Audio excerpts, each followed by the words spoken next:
All right, so we are going to go ahead and do reaction 2. So hopefully you've looked at the reaction slide for that one, so you can see that we are taking a copper chloride solid. We are mixing it with water to create an aqueous copper chloride solution.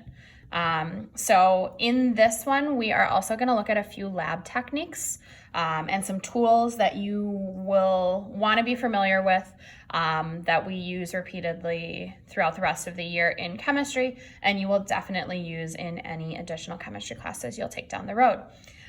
So things I've got out in front of you right now, I have a balance, I have a weigh boat, I have something called a volumetric flask, and a scupula.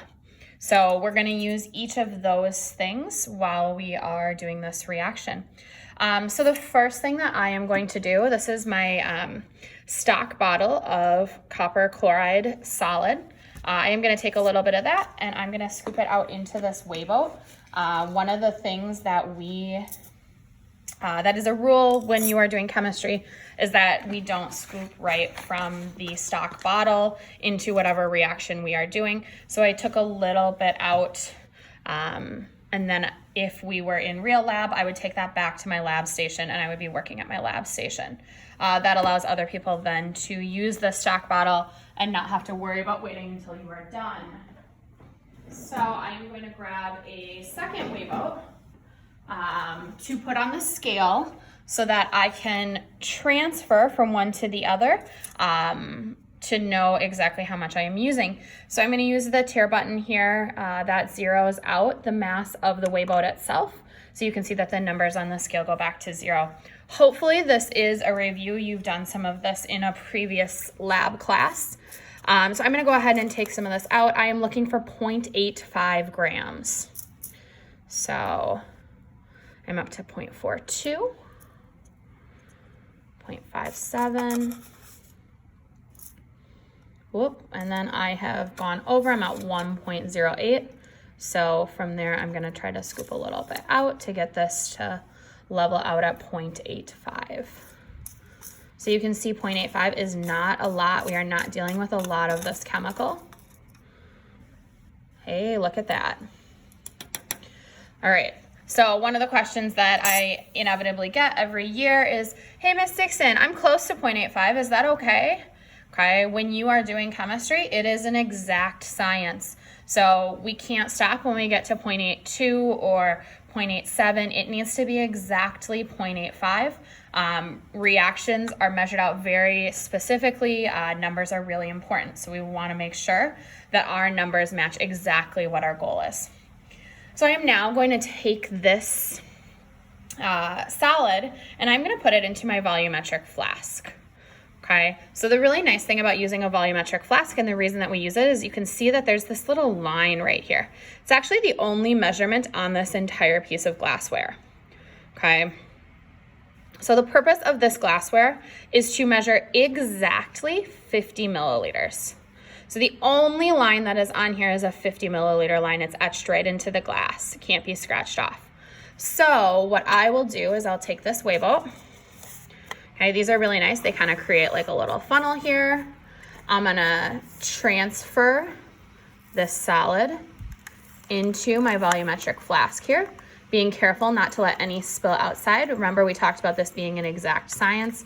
So I want all of that solid to make it into my flask. All right, and now you can see there's a little bit left over. So that stuff that's left over, that's actually really important. We need to get that as well. So we're gonna take this wash bottle that is filled with deionized water, and we are going to try to get that last little bit of solid to go into our volumetric flask. We don't wanna leave any of it behind. So I'm rinsing that off, trying to get every last part of that into this flask. So again, using this kind of like a funnel to try to pour that into it, not letting anything get left behind. And you can see how I've pulled all of the solid out of our weigh boat, okay? So now I'll put that off to the side and I'm gonna go on to work with this flask. You can see already our solid that was in there has started to change colors. Okay, it's become a little bit more bright blue, a little bit less green. I'm gonna go ahead and fill this up carefully up to this 50 milliliter line with the water, okay?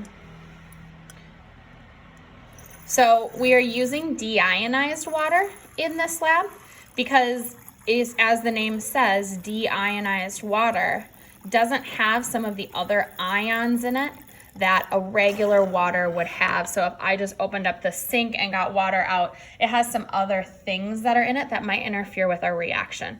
So by using this deionized water, I'm using water that has been filtered to remove a lot of those other things, okay? As I get close here, I want to be really careful. This line, if I overfill, I have to throw the whole thing out and start again, because what happens is I dilute my solid too much and then I'm not able to use it. So I'm going to get really specific. I'm going to get down to eye level, same way if I were using a graduated cylinder, and I am going to make sure that the meniscus of my liquid matches up perfectly with that line that is on the volumetric flask. All right. And that is our second reaction. So your job now is to think about what you saw, what observations you can make about this reaction, and then based on those observations and your picture and reaction that you've written, do you think this reaction is a chemical or a physical change?